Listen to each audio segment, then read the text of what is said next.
ಆರನೇ ದಿನದ ವಿಧಾನಸಭೆ ಕಲಾಪದಲ್ಲಿ ಹಲವು ವಿಷಯಗಳ ಬಗ್ಗೆ ಚರ್ಚೆ ಆಯಿತು. ಪ್ರಮುಖ ವಿಧೇಯಕಗಳನ್ನು ಚರ್ಚಿಸಿ ಅಂಗೀಕರಿಸಲಾಯಿತು.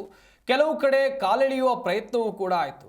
ಕನ್ನಡ ಬಾರದೆ ಬಿಲ್ ಮಂಡನೆಗೆ ಒದ್ದಾಡ್ತಾ ಇದ್ದ ಸಚಿವರಿಗೆ ಪ್ರತಿಪಕ್ಷ ನಾಯಕರೇ ಧೈರ್ಯ ತುಂಬಿದ್ದೂ ಆಯಿತು. ಗ್ರೇಟರ್ ಬೆಂಗಳೂರು ತಿದ್ದುಪಡಿ ವಿಧೇಯಕದ ಬಗ್ಗೆ ಗಂಭೀರ ಚರ್ಚೆ ಆಯಿತು. ಕಳೆದ ಅಧಿವೇಶನದ ವೇಳೆಯೂ ಚರ್ಚೆಯಾಗಿ ಅಂಗೀಕಾರವಾಗಿತ್ತು. ಇದೀಗ ತಿದ್ದುಪಡಿ ತಂದು ಅಂಗೀಕರಿಸಲಾಯಿತು. ಚರ್ಚೆಯ ವೇಳೆ ಹಲವು ಲೋಪಗಳನ್ನು ಪ್ರತಿಪಕ್ಷಗಳು ಎತ್ತಿ ಹಿಡಿದು ಗ್ರೇಟರ್ ಬೆಂಗಳೂರು ಅಂತ ತಂದಿದ್ದೀರಾ, ನಿಮಗೆ ಕನ್ನಡ ಸಿಗ್ಲಿಲ್ವಾ, ಮುಂಬೈಗೆ ಬೃಹನ್ ಮುಂಬೈ ಅಂತ ಮಾಡಿಲ್ವೇ, ಅದೇ ರೀತಿ ಕನ್ನಡದಲ್ಲಿ ಇಟ್ಟಿದ್ರೆ ಏನಾಗ್ತಾ ಇತ್ತು ಅಂತೇಳಿ ಪ್ರತಿಪಕ್ಷ ನಾಯಕ ಆರ್ ಅಶೋಕ್ ಅವರು ಪ್ರಶ್ನೆಯನ್ನು ಮಾಡಿದರು. ಇನ್ನು ಕ್ಷೇತ್ರವನ್ನು ವಿಭಜಿಸಿ ಬೆಂಗಳೂರು ದಕ್ಷಿಣ ಪಾಲಿಕೆಗೆ ಸೇರಿಸಲಾಗಿದೆ, ಮತ್ತೊಂದು ಭಾಗ ಬೆಂಗಳೂರು ಪಶ್ಚಿಮಕ್ಕೆ ಸೇರಿಸಲಾಗಿದೆ. ಕ್ಷೇತ್ರವನ್ನು ಒಂದೇ ಕಡೆ ಸೇರಿಸಿ ಅಂತೇಳಿ ಮುನಿರಾಜು ಆಗ್ರಹಿಸಿದ್ರು. ಸ್ಥಳೀಯ ಸಂಸ್ಥೆಗಳಿಗೆ ಸ್ವಾಯತ್ತತೆ ಇತ್ತು, ಈಗ ಅದನ್ನೇ ಕಿತ್ತುಕೊಳ್ಳುವಂಥ ಪ್ರಯತ್ನ ನಡೆದಿದೆ. ಮೇಯರ್ ಕೈಲಿದ್ದಂಥ ಅಧಿಕಾರವನ್ನು ಸಿಎಂ ಕೈಗೆ ನೀಡಲಾಗಿದೆ, ಸ್ವಾಯತ್ತತೆಯನ್ನು ಕಿತ್ತು ಹಾಕಲಾಗಿದೆ ಅಂತೇಳಿ ಆಕ್ಷೇಪವನ್ನು ಹೊರಹಾಕಿದ್ರು. ನಿಮಗೆ ಇಷ್ಟ ಇದ್ರೆ ಬಿಲ್ ಪಾಸ್ ಮಾಡಿ, ಇಲ್ಲವೇ ಅದನ್ನು ಪೆಂಡಿಂಗ್ನಲ್ಲಿ ಇಡೋಣ ಅಂತೇಳಿ DKಶಿ ಹೇಳಿದರು. ಕೊನೆಗೂ ಚರ್ಚೆ ನಂತರ ಬಿಲ್ ಪಾಸ್ ಮಾಡಲಾಯಿತು. ಇನ್ನು ಗ್ರೇಟರ್ ಬೆಂಗಳೂರು ತಿದ್ದುಪಡಿ ವಿಧೇಯಕವನ್ನು ಸದನದಲ್ಲಿ ಮಂಡಿಸಲಾಯಿತು. ಏನೆಲ್ಲ ತಿದ್ದುಪಡಿಯನ್ನ ಮಾಡಿದ್ದೇವೆ ಎಂಬುದನ್ನು DCM DK ಶಿವಕುಮಾರ್ ಅವರು ವಿವರಿಸಿದ್ರು. ವಿಧೇಯಕಕ್ಕೆ ಒಪ್ಪಿಗೆ ನೀಡುವಂತೆ ಮನವಿಯನ್ನ ಇಟ್ಟರು. ಈ ವೇಳೆ ಬಿಜೆಪಿಯ ಹಲವು ಶಾಸಕರು ಅದರಲ್ಲಿರುವಂತಹ ಲೋಪಗಳ ಬಗ್ಗೆ ಗಮನ ಸೆಳೆಯುವಂತ ಪ್ರಯತ್ನವನ್ನ ಮಾಡಿದ್ರು. ಈ ವೇಳೆ ಬಿಲ್ ಬಗ್ಗೆ ಮಾತನಾಡೋಕೆ ಹೊರಟಂತ ಮುನಿರತ್ನ ಹಾಗೇನೆ ನಿನಗೂ ಮಾತನಾಡೋಕೆ ಅವಕಾಶವನ್ನ ಕೊಡ್ತೀನಿ ಎನ್ನುತ್ತದಾಗಿ ಹೇಳಿದ್ರು. ಮಿನಿಸ್ಟರ್ ಏನು ಅವನ ಹೆಸರು, ಓ ಮುನಿರತ್ನ ಅಲ್ವೇ ಅಂತ ಕೆಣಕಿದ್ರು DCM DK ಶಿವಕುಮಾರ್. ಈ ವೇಳೆ ನನ್ನ ಹೆಸರು ಮರೆತು ಹೋದ್ರಾ ಅಂತೇಳಿ ಮುನಿರತ್ನ ಕೂಡ ಲೇವಡಿ ಮಾಡಿದ್ರು.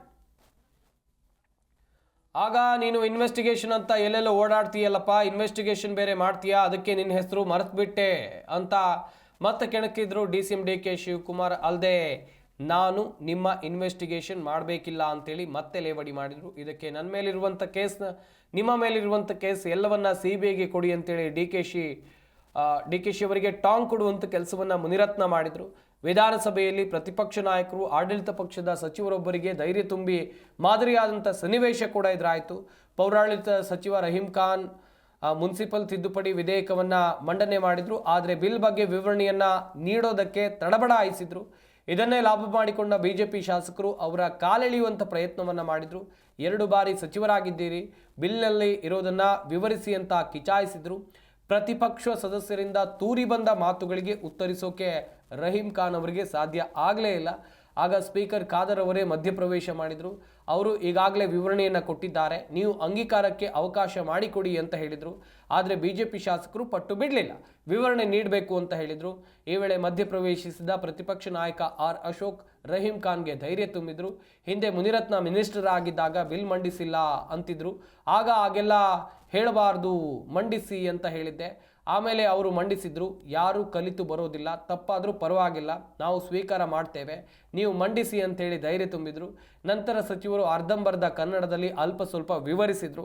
ನಂತರ ಬಿಲ್ ಅಂಗೀಕರಿಸಲಾಯಿತು. ಇನ್ನು ಸದನದಲ್ಲಿ ವಿಧೇಯಕಗಳ ಬಗ್ಗೆ ಚರ್ಚೆ ಆಗ್ತಾ ಇರುವಂಥ ಸಂದರ್ಭದಲ್ಲಿ ಬಿಜೆಪಿಯ ಉಚ್ಚಾಟಿತ ಶಾಸಕ ಬಸನಗೌಡ ಪಾಟೀಲ್ ಯತ್ನಾಳ್ ಹಾಸನದ ಬಗ್ಗೆ ಬೇಸರವನ್ನು ವ್ಯಕ್ತಪಡಿಸಿದ್ರು.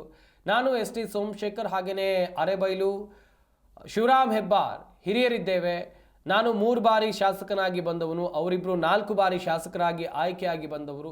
ಸದನದಲ್ಲಿ ಇರೋದು ಈ ರೀತಿಯಾದಂಥ ಸೀಟು, ಆದರೆ ನಮ್ಮ ಸೀಟು ಈ ರೀತಿಯಾಗಿ ಹಿಂದ್ಗಡೆ ಹಂಚಿಕೆ ಮಾಡಲಾಗಿದೆ, ಹಾಗಿದ್ರೆ ಉಳಿದ 2 ಸೀಟು ಬೋಗಸ್ ಸೀಟುಗಳೇ ಅಂತೇಳಿ ಅಸಮಾಧಾನವನ್ನು ಹೊರಹಾಕಿದರು.